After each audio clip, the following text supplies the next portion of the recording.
Hello and welcome to this week's Granny's Garden. Now, as you see, I have got my mask on, my little flower power mask on, so I'm definitely in for business today. I'm going down to Fronda, which is a local garden centre, well local, it's about 20 kilometres away, and I haven't been there since late autumn last year.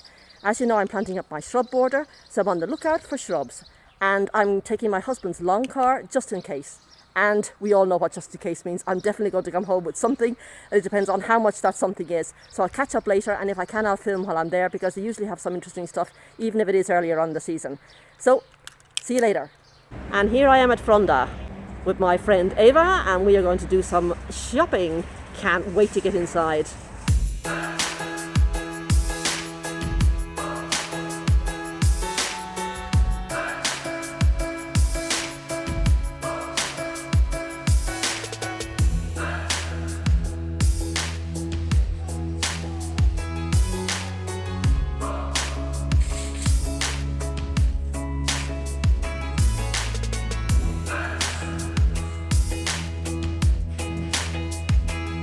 Needless to say, I got a bit carried away.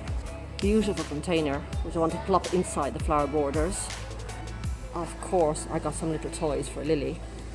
I got a nice hibiscus. I got one of these smoke bushes, a camellia, and I also got a clematis montana. I just got a couple of agapanthus, and I also picked up some little calyx for the dry garden. And my friend Eva, who only came to accompany me, has ended up buying a load of stuff. She's got a hebe. Look at those lovely spikes. Viburnum. Look at these calla lilies. Look at the colours.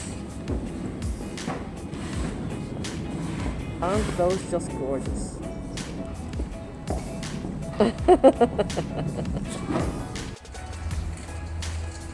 Just as well I brought my husband's car, eh?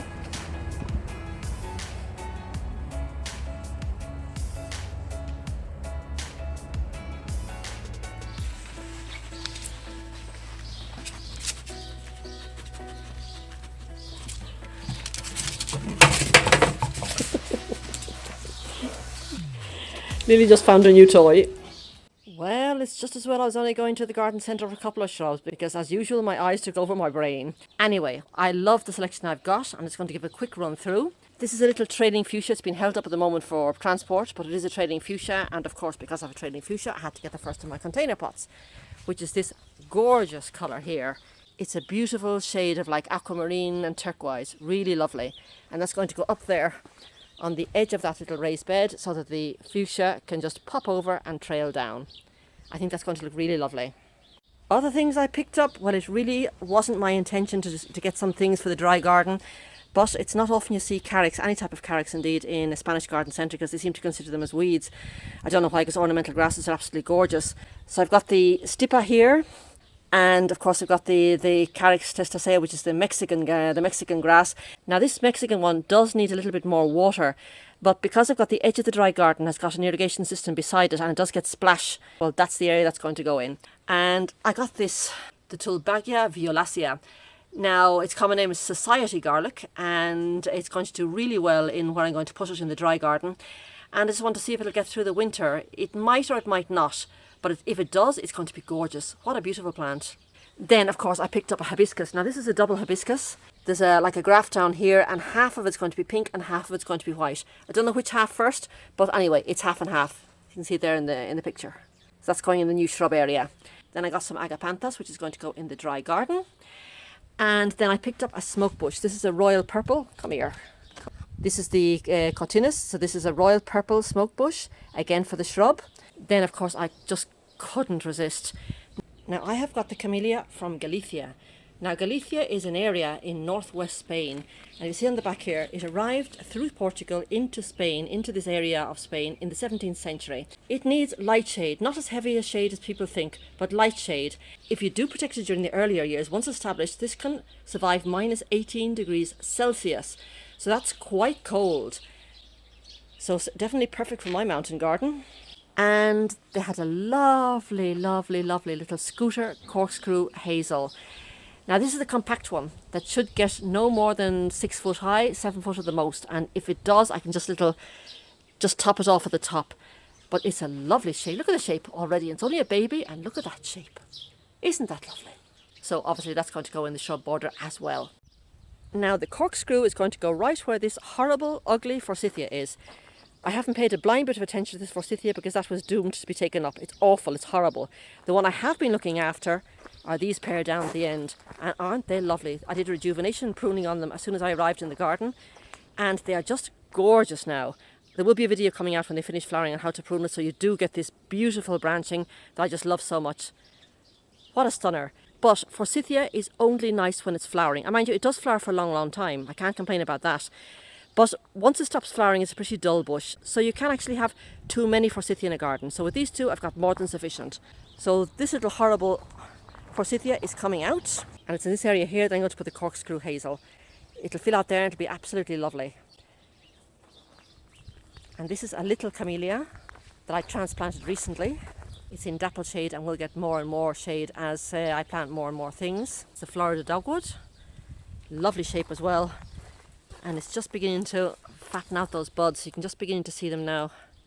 Getting a bit interesting. Oh dear. Focus. No? You can just see them now starting to wake up from dormancy. But again, it's a lovely shape, this.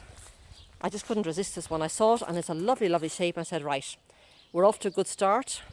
Well started, well begun, you know what the saying is. And while I'm here, don't ever be afraid to transplant things. This was a blush noisette. I actually got it in honour of my mother because it's a really, really old rose. I had it planted in somewhere else over the other side of the garden. I was doing dreadfully. It was limping along. The best I can say, limping along at best. It wasn't dying, but it certainly wasn't thriving. And I put it here about 2 months ago. And oh, what a difference. It's probably grown more in the last 6 weeks than it has in a year and a half. So I've just put this little growing frame behind it because it is a little climber. Not a huge climber, but it's a climber, needs support. So I'm looking forward to that this season. And here I've got my Viburnum Tinus, which is only just coming into flower. These nice little flat heads on them. Ooh. There you go. So just about to say that they're loved by bees and pollinators, and there it comes along to prove my point. What I will do today now is plant this beautiful fuchsia because I don't like fuchsias being sort of caged like that. They need to be wild and free. So I'm definitely going to put that up into my new container, which I'm really looking forward to see planted up. Obviously it's going to look a bit small and squidgy at the moment, but can you imagine that in about a month's time? Oh, can't wait. What I'm just going to do now is turn this upside down and put just 4 little legs on. These are really, really hard foam or rubber legs, and they're from 3M. So they're going to be really sticky because 3M products are very, very good. So I'm just going to turn it up here now. I'm just going to peel these off. Put them near the edge. The idea would be to try and at least get them opposite each other, as if they were like the legs of a table.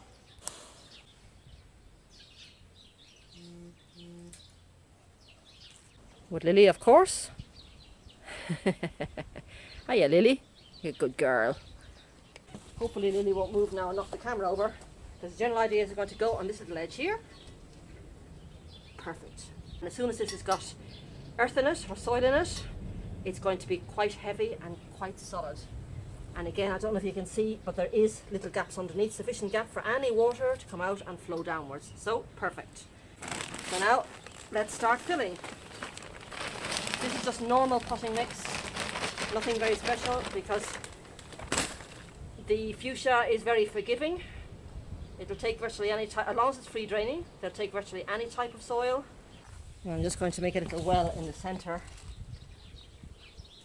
and put some planter fertiliser in. You want those roots to grow nicely.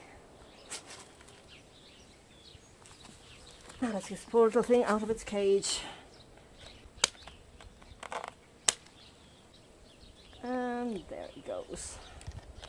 Now I want it to come up to just below the lip there, so I'm just going to make the well a little bit deeper.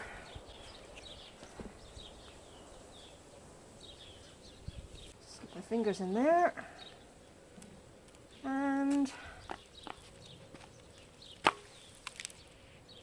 there we go. A nice set of roots there. Except for this one, which I don't like, which is going round and round. We don't like that one. But everything else is looking fine. Right. So I'm just going to get it centered now before I start backfilling. Actually, I think I'm going to turn it because there's always a back and a front to these things. And I think this side looks nicer. Oh yes. So now let's backfill it. Just going to put a bit more now of the planting fertilizer around the sides.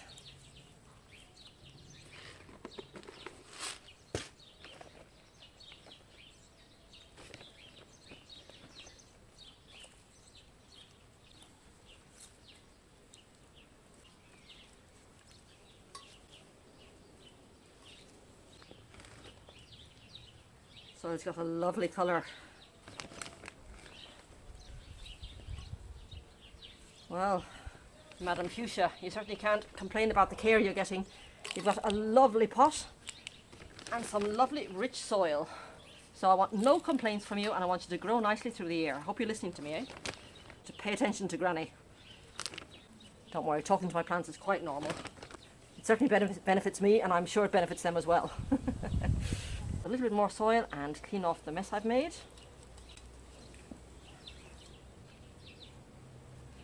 And I'm going to water this in. I even managed to get soil on the leaves. What a messy person. The best leaf blower in town. There you go. Now water.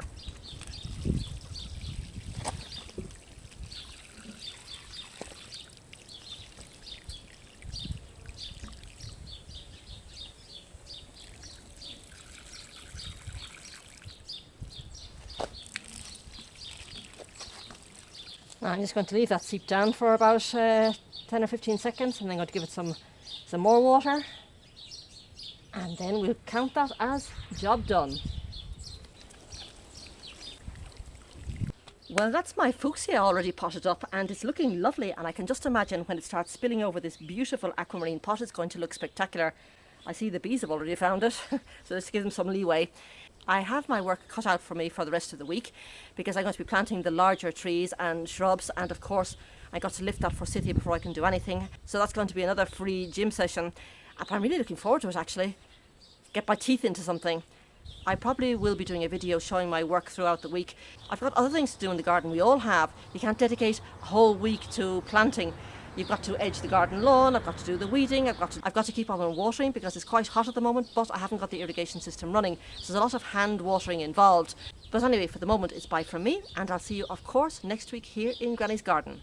And I'm going to leave you now with a recipe for gardener's happiness, spending the whole morning in a gardening centre with your best friend and fellow gardening enthusiast. What better ways to spend a morning? Thank you very much, Ava. It was a beautiful morning. Bye bye now.